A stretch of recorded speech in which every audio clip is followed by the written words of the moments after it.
Welcome to the American Institute of Stress's official podcast, Finding Contentment. The goal of this podcast is to highlight new information about stress and stress management techniques. While we understand that stress is a very personalized issue and different for everyone, we hope to help you find your own way to contentment. Hey, greetings, everybody. Welcome back. This is your host and executive director for the American Institute of Stress. It's Will Heckman. Thank you once again for joining us, if you've been joining us in the past. And if this is your first time joining us, these podcasts focus on stress and stress-related issues, and it can deal with anything from cooking to your work situation to your relationships and how stress affects all of that. And now I know many of you who are listening are experiencing so much negative stress that you just don't know what to do. Well, the first thing you should do is evaluate your stress. And the American Institute of Stress has just released a new way to do just that. It's called the Roche Stress Profiler. In just 15 minutes, the Roche Stress Profiler will show you how well you are coping in 10 key areas of your life, including anger, worry, fear, financial stress, and of course, the time pressures. In addition, the RSP will show you how well you are doing with stress symptoms, stress outlets, social support, overall resilience, which is very important. And when you're armed with better understanding of your stress, your strengths, and your weaknesses, you can begin to make an immediate change in your weak areas. And you can start relying more on your strengths and start living a healthier and happier life.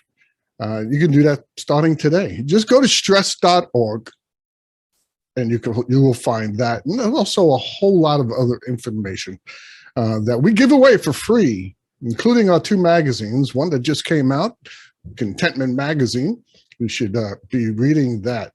Also, please remember, hey, follow this at stress.org. Send in those review and comments. Most of the time, I love hearing from you guys. If you are watching us on YouTube, I'm going to ask you to hit the like button, or, if you're really feeling ambitious, hit the little subscribe button down there. Really appreciate it. It helps us out. I know somebody's listening to me. So do it for me. All right. On today's show, we're going to be talking about something that we've talked about before many times on this show, and it's really very important. It's about the work-home balance and just how that is important and how it affects us. And our guest today has written a very important book, and many people can be very important in our lives. I know that. Our loved ones, our family, our friends, and people we deal with all the time. Our doctors are sometimes on top of that list. And usually when they're on top of that list, it's when we need them the most. Sometimes our life depends on it. But we rarely think about the stress and pressure that they are under. When you're sick, we just care about what they can do, something to help us. And rightfully so. If you ever have a reason to be, self-centered, when you're sick or injured, that's the time. Our guest today, Dr. Tammy Chang, wrote on her website, I want to read this, get this right. Women who become physicians are suffering from record alarming rates of burnout, emotional exhaustion, stressors, and even suicide.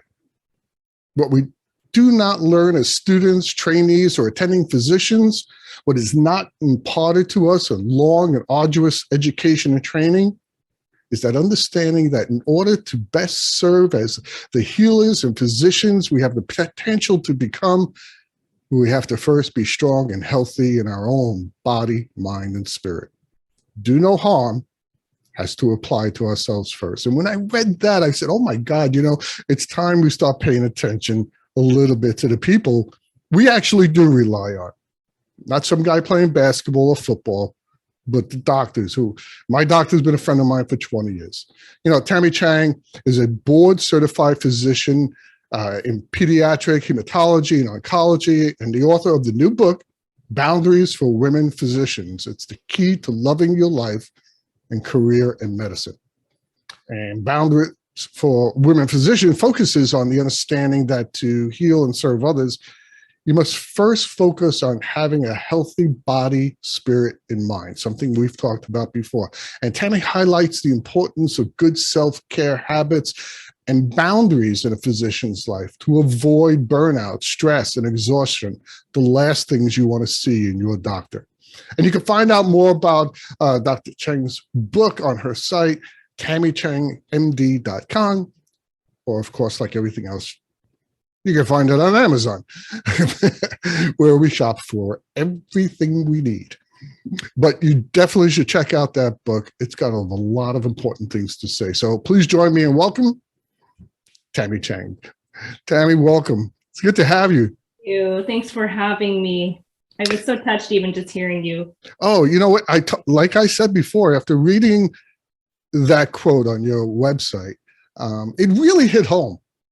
You know, I know a lot of doctors. It's part of my job. And I think sometimes we forget the pressure that they're under. I've even asked my doctor, how do you do this all day? You know, guys like me come in whining about my whatever I'm whining about this time. And he just, you know, he explains how much he loves it. You know, he's a really good guy. I know that doctors in general are very busy people. I mean, they're always studying.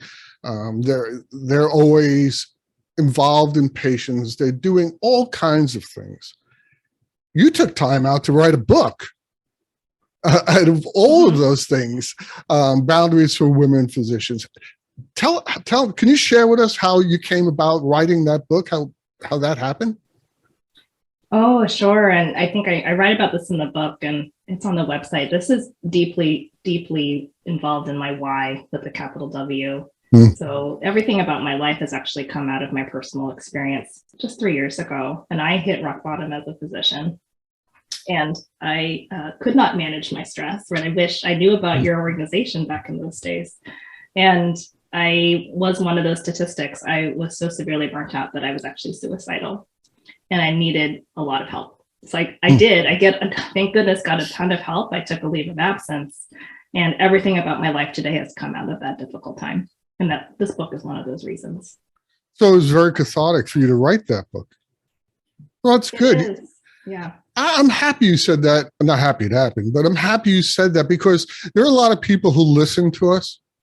And I do get comments and notes from people saying how helpful it is when they can hear that you've been through what you've been through and you've come through it.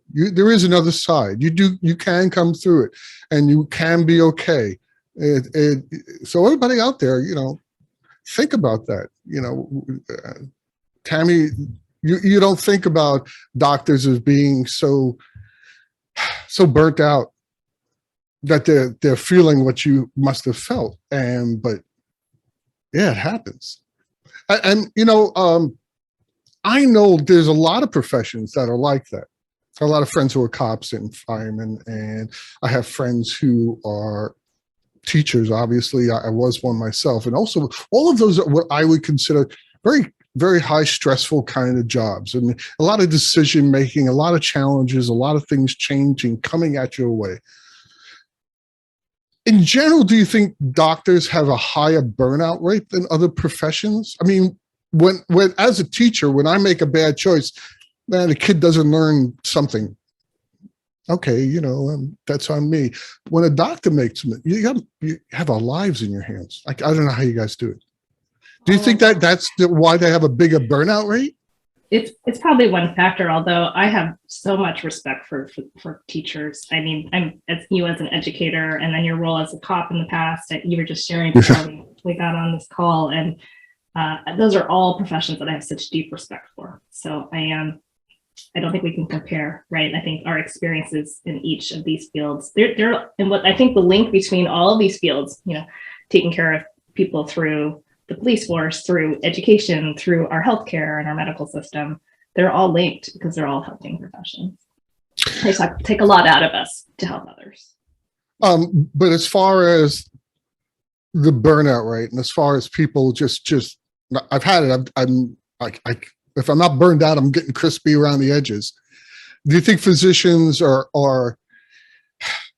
up there top five. I mean, I have my own thoughts about that, but you are one. You're just some guy asking questions, you know. I'm all about, I think especially in medicine, we're all about data and evidence, right? And physicians have the highest rate of burnout and suicide of any profession. Do they really? You see, I did not know that. Even more than cops, which is right? We don't have access to guns for the most part. Well, cops do, right? Yeah, we have everybody access does. to medications, Right? So, I mean, that's actually why I do this work, because physicians have the highest rate of suicide of any profession. 1 in 5 physicians has considered suicide. Wow. And, right, but I truly believe that's what's published. Most recent studies, 2019. But it also, I think, is underreported because there's so much stigma. Right. In general about mental illness, but especially as physicians, there's so much pressure, public pressure, cultural pressure to be the all-knowing, to be the caretakers, to be the people go to for help. And so we're essentially trained through the culture of medicine, through all those years of training, to really stuff down our emotions and put it aside in the service of others, in the service of our patients. Because that's how medicine has been for the last several hundred years. But it's not working anymore, right? And it's funny you should say that. I mean, because I've given that thought too. Like a lot of professions that I know and been through, there is no stress management. There's not even a conversation about it, let alone a course on how to deal with it. You know, I don't know what medical school is like. It sounds terrifying to me. I asked my daughter how pale I get when I take a splitter out of her hand. Well, she's 22 now, so I don't have to do it. But she can do it for herself now. Thank God. So medical school terrifies me, just in general. So I don't know if they've ever discussed with you physician stressors or burnout. It's just starting now, thankfully. I think that's one of the few silver linings of the pandemic, is that it's pushed this to the really national forefront in healthcare, because we've got, I could go on and on about statistics, which I don't want to bore your audience to. No, it's not. It's actually astounding. Healthcare is really headed toward a bad place. There was just a recent study that just came out. 1 in 3 clinicians, so that's 1 in 3 physicians or healthcare providers like nursing or nurse practitioners, PAs, are considering either leaving their jobs or quitting within the next 2 years. 1 in 3. What are we going to do without you guys? Well, who's going to take care of all of us when we're sick, right? You're right. I didn't even think about that. But, one of the things that you mentioned, I've thought about before, and that's physicians have access to a lot of medications. Do you think physicians, because of the stress that they feel, are self-medicating? Oh, I know a lot are. There's a lot of substance abuse. And actually, if you look at the breakdown of who commits suicide within medicine and from physicians, because we have this data, right? It's actually the people who have the highest access to anesthesiologists. Wow. Okay. Sadly. But it's true. It's the reality. It's in the data, so you can't argue with it. And but it's just one more thing. And I think that's not getting to the root of the problem. It shouldn't be denying people access to ways to hurt themselves. It's actually about the root of the problem, which is helping people manage their own internal stress and burnout and all the emotions and all the things they're experiencing on the inside. You just described our mission. That is the root of the problem, right? We're not giving people the tools at the critical points of their lives. Honestly, it starts in childhood, in my mind. Yep. Right? As an educator, we've had that show. Understand that. Yep. Yeah, we've had that show. Very young ages too.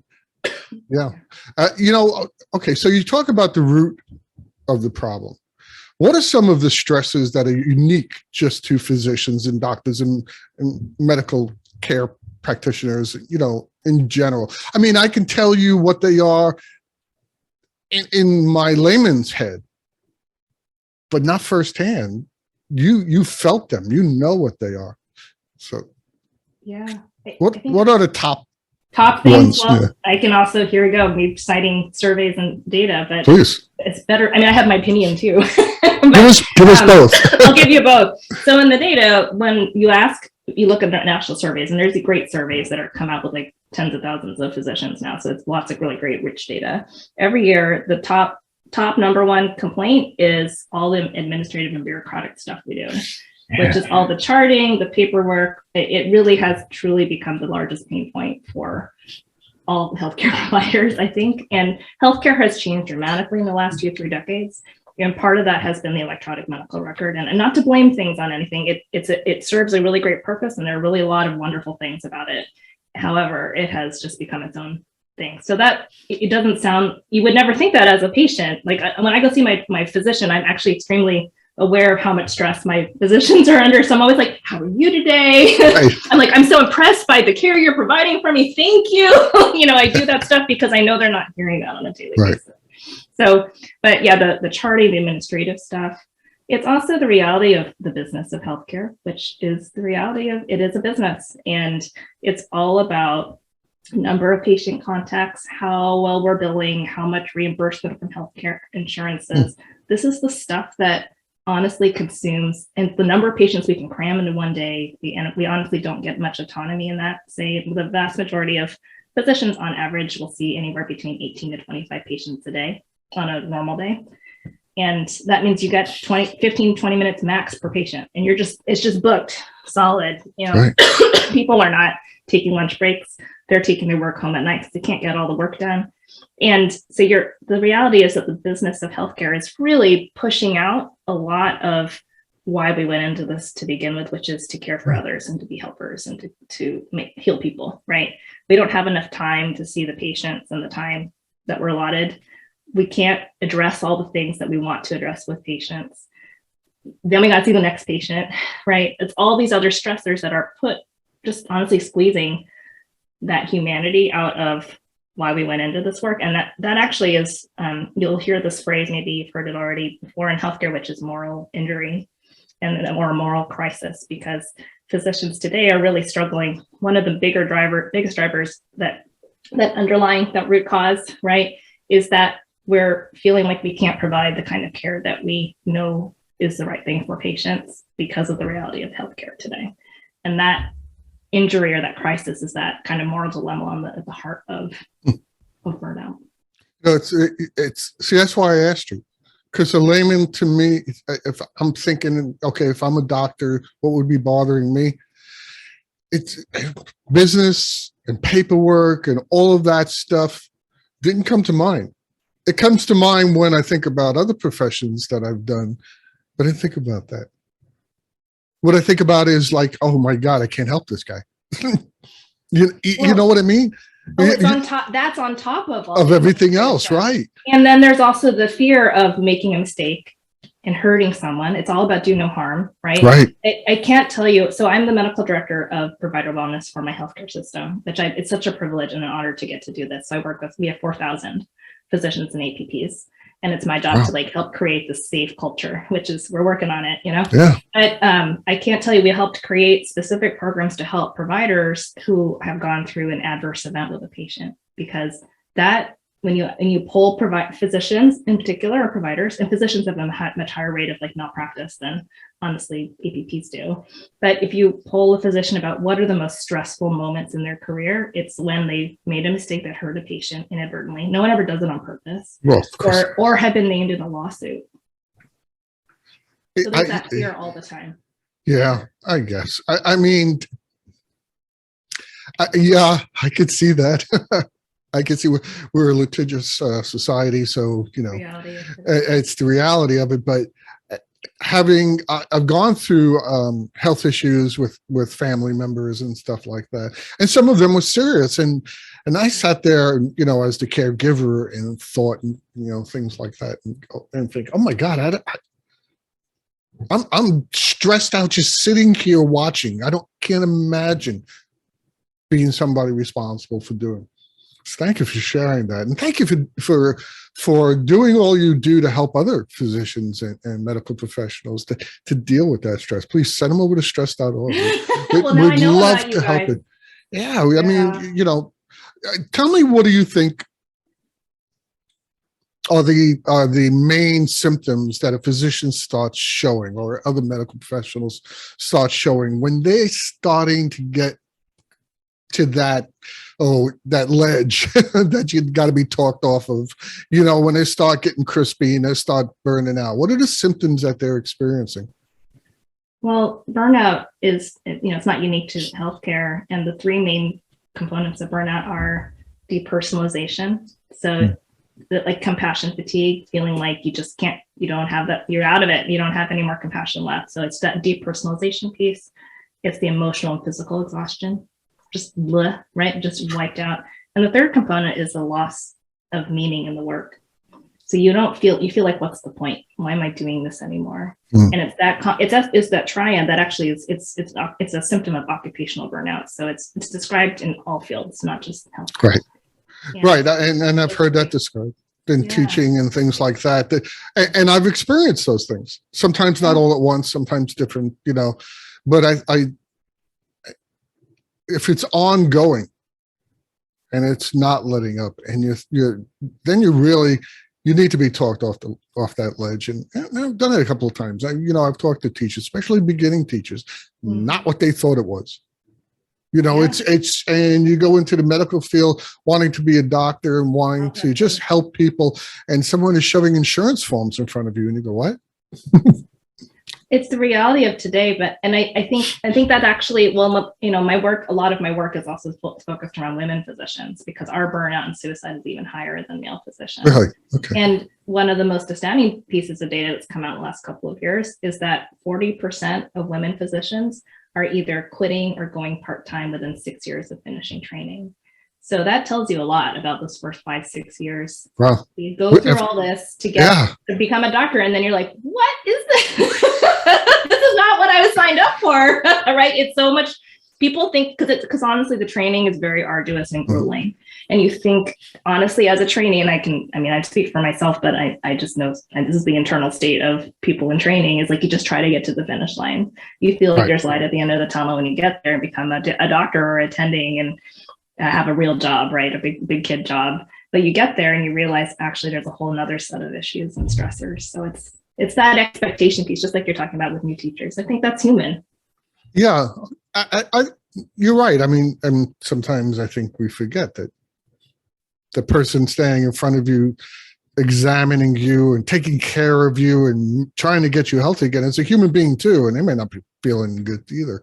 So let me ask you, what kind of advice do you give to people? Obviously, you're very involved in it, and you talk to a lot of physicians and other people who are experiencing these problems and these challenges that go on. I can't imagine going through all that training.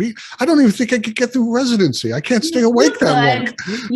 I can't. You ride motorcycles. You can do anything. That's what I think. Well, I can't take a nap on a motorcycle, but I can pull over. You guys can. So what kind of advice do you give to people that are experiencing these things, that those challenges can see unbreakable, insurmountable? Yeah. I think it's individual for each person and what's going on for them and where they're at, or where they're at in their career, and then the specific stressors. But I do think a lot of it comes from the culture of medicine, which is, it's absolutely, there's no, well, actually there's no, but it's finally changing.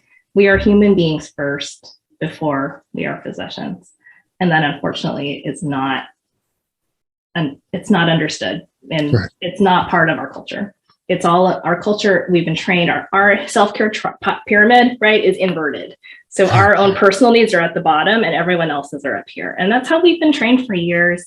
And I think a lot of it too, the first thing I do when I talk with physicians and providers who are really struggling is just giving them permission to just, first of all, share in a safe space what's going on for them.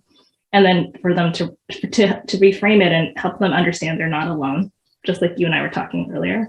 Right. And then to also put it in the context of, look, no wonder you're so burnt out. Like think about how 30 years it took you to become a physician to where you're at today.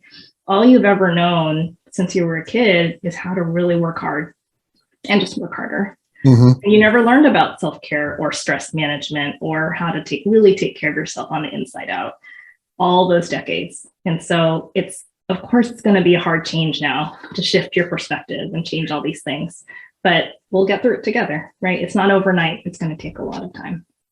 Well, it's awesome that they know they have somebody they can go to. I know psychiatrists and I know psychologists. All of them have their own psychologists or psychiatrists because that's part of who they are and part of what they do. But a GP, I don't know if they do that, or if they do what you say, just sort of ignore it and say, well, it's just stress. And I tell people so many times, there's so many things that you can do. Like you said, everyone is different. There's only one thing you should never do, and that's nothing. Yeah. So I think that other physicians knowing that you're there and people like you are there that they can go and talk to, it's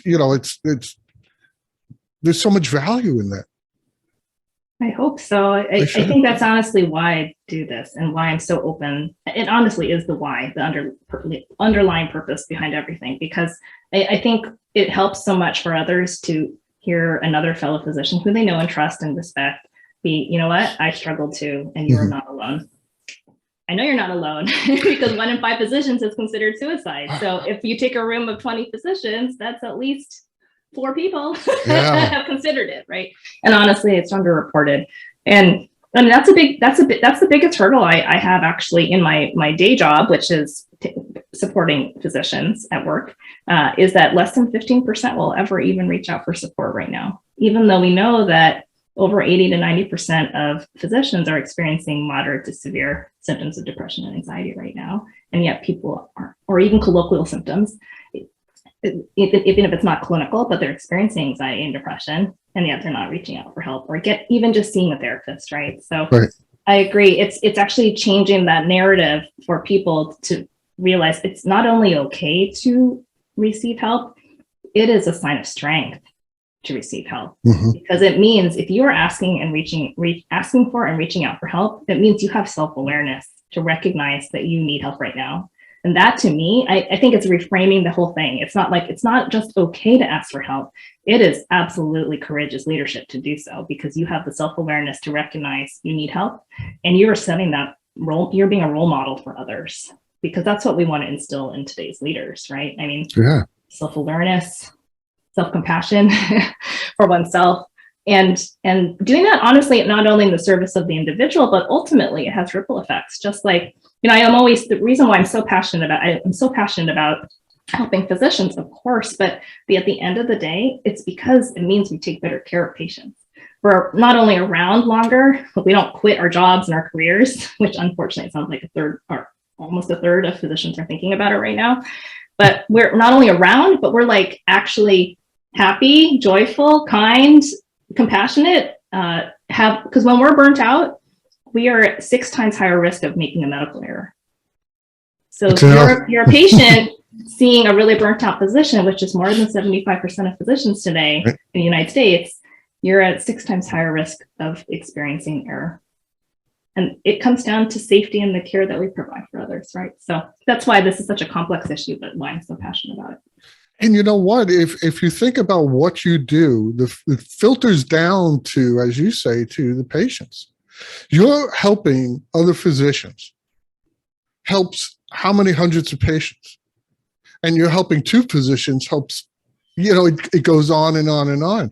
And keeping, and burnout is not directly related to how good a doctor you are. It might be because you're so dedicated that you're burning out. I used to tell that to my wife. The number one reason for teacher burnout is dedication. Don't ever forget that. So, and it's similar to that. So what you're doing is just awesome, because you're saving not only the people in the profession, but all the people that they help. It's just.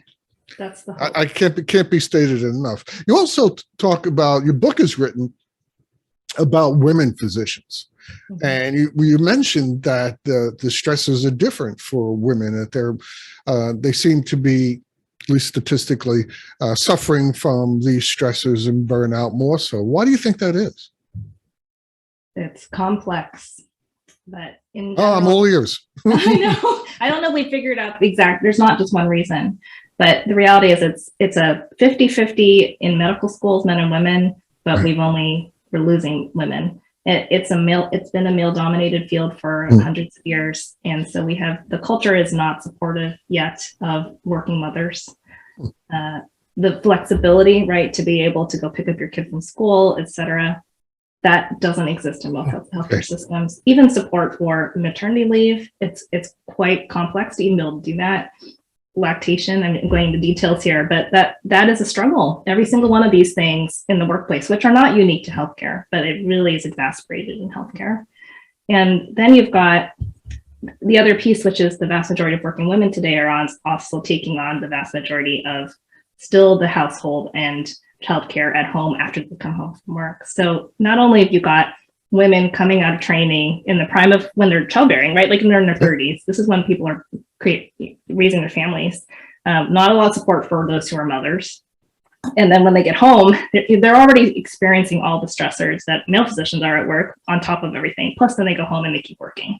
So that I think is the biggest thing. There's also a bunch of other factors at work that make things more challenging for women. Those are when you look at the big picture, that's what we see across the board. Yeah, I didn't think about that. Sorry. I really didn't. I didn't think about that. We're forgetting again. I think we're forgetting that physicians are humans and they're people, and that what do we want? We want female doctors to say, okay, you could be a doctor, but you could be a mom. That's crazy. We can't do that. I think we need to start changing the way we look at things and changing the like you said, reframing things a little bit. I think they do in other countries. I think we could learn from that a little bit also, not just for physicians, but especially so for physicians. It's so hard, and you're right. By the time you get out of medical school, by the time you get through your residency, but if you go into a specialty, by the time you get your boards, you're right there. You're at that age where you want to be a mom. And most women a lot of women have actually put it off until then. And then there's this whole conversation. We don't have to go into it today, but there's a whole level there's high rates of infertility that women physicians go through in particular. Like 1 in 4 has actually experienced significant issues with infertility. And that's a whole nother stressor on top of everything else, right? So. Well, sometimes it's caused by stress. Exactly. Your hormones you're swimming in a sea of cortisol. It's hard to be fertile. But okay, so let me just get this straight. So some of the women who are physicians who have made it through those 600 years of intensive schooling, the best and brightest of your generation are deciding not to have children. That's a bad thing. I'm sorry, but having been an educator, sometimes intelligence and IQ factors are genetic. My daughter reminds me how much smarter she is than me all the time. So I can't help but think, okay, so wow, because of the stress of the job, because of all the other factors of burnout and things like that, I can't take on being a mom. Also, what are we all losing out because of that? Wow, that's a big conversation. It's a very big conversation. Well, and I don't know if it's necessarily they're choosing not to have children at all, but many are delaying starting families. Well, they're like in their mid-30s, which is when they finish all their education. But at age 35, we're considered advanced maternal age, which means you're at higher risk for all the complications that go along with pregnancy and a less healthy kid. And so you've got that plus infertility. And then the reality is that the workforce is not that much less stressed than the training years. So it's all these different factors altogether. It's a complicated issue. It really is. And it's really one that deserves a lot more conversation, a lot more thinking. And I'm glad we had this conversation today. I'm so happy to be able to shed light on it. Because there's a lot of things we talked about in just this, half hour that probably a lot of people don't think about. Think about it in terms of, well, what do you mean my doctor's on maternity leave? I have the flu. It doesn't work that way. I think even too, just to recognize that physicians overall feel really guilty taking a day off. Yeah. And because we've been trained that we got to be there no matter what to take care of people. And there's so much guilt. I can't tell you the number of friends and colleagues who take maternity leave who feel guilty for taking maternity leave, because then it's more work on their colleagues. And there's a huge sense of like, honestly, teamwork and camaraderie and support among physicians, which I'm so grateful for, because when you go through something so tough all these years, there's an unspoken understanding that maybe it's like this in the police force too, or maybe among teachers, right? When you know your friend or colleague has gone through all this tough stuff, there's an unspoken understanding and willingness to help each other, which is beautiful and wonderful. However, I mean, there's so much guilt about taking time off from maternity leave even. Yeah. God, I feel we're guilty. veering off of the whole discussion. No. Boundaries, but not at all. What I'm thinking is, I feel guilty because last time I needed Dr. Lenny Sekenic, if you're listening, Doc, I'll see you Thursday. Last time I went to see him, he was on vacation. What do you mean he's on vacation? I can't take a vacation. I need. Now I feel guilty because he takes a week off a year, and I give him crap about it. But he don't care if I give him crap about it. I know him for 20-something years. He couldn't care less. We watched our children grow up together, so it's fine. But I understand what you're saying, and all the people listening to this show are not physicians, but you are patients, and you need to be supportive of your doctor. You really do. Think of all the things that Tammy and I just talked about in this short period of time, and the consequences of not dealing with them, of not addressing these issues, is us losing people like her. We can't afford that. We cannot afford that. So it's definitely given us something to think about. So, but we're running out of time, and I don't want to go too long, and I want people to just read the book, But lastly, on your site at tammychangmd.com, I know a lot of people can get a lot of different things. So you give away a free workbook. What else do you do on that site? Oh, and honestly, I think too, so much of my work is obviously focused for women physicians, but I think that there are concepts and pearls that are helpful for everyone, regardless of profession. And I honestly hope regardless of gender as well. So that there's a workbook. I do free workshops. I also have another company that I co-founded with my medical school classmate called Pink Coat MD. And that's to support all women physicians. And actually a big focus of our work there is to make things better for our next generation and our kids and our grandkids and our granddaughters. So that's a lot of the work we do. So also if you have kids or grandkids, nieces or nephews or neighbors' kids who want to become a doctor someday, that's also a big focus of our work too, is how do we make things better to really honestly make it better for our next generation of kids and doctors. That's just awesome. That's the work I do outside of work, and then I do all the work at work, which I love. I love everything. And you wrote a book. And I wrote a book for fun. Yeah. For fun. I started 2 books. I think they're over there. Well, you run a podcast, which is incredible. So. Oh, this is a very small part of my job. Very cool. But this is a really enjoyable part of my job, because I get to speak to guys like you, and I really learn a lot from people like you. Today's conversation was totally enlightening, and made me do a lot of deep thinking about physicians and what they do. What was the name of that website again? Pink Coat MD. Pink Coat MD. Try. So it's a spin on the white coat. It's about embracing being a woman in medicine, and it is pink. So, but being joy. To us, the reason why for that is it embodies joy and love and compassion and all the things that we want for the field of medicine, really. Because that's why we go into it. We want to do good work and take care of people. And that's what we care about. And I can't, on behalf of all the patients out there, I can't thank you enough for looking out for the patients by looking out for their doctors. You can't look out for every patient in the world, but you touch the lives of so many patients by helping their doctors. There's no thank you in the world we could say for that. especially from old guys like me who need my doctor more often than I used to. But so thank you so much for doing all the things you do. And thank you so much for joining us today. I really appreciate it. Thank you so much for having me. I'm absolutely going to join your organization. I think I love We would love to have you. So, I love what you're doing. So in that case, everybody listening, look for future articles from Tammy, because I'm going to hit her up and make her write an article for Contentment and for Combat Stress magazines, both of which are free. Did I mention that? You can subscribe for free, people. So thank you again, Tammy. And I appreciate the conversation. We're very insightful. Don't forget to go on Amazon, find her book, go to TammyChangMD.com. You'll find a lot of stuff there you can use. It's like she says, it's not just for doctors. I saw a lot of stuff there.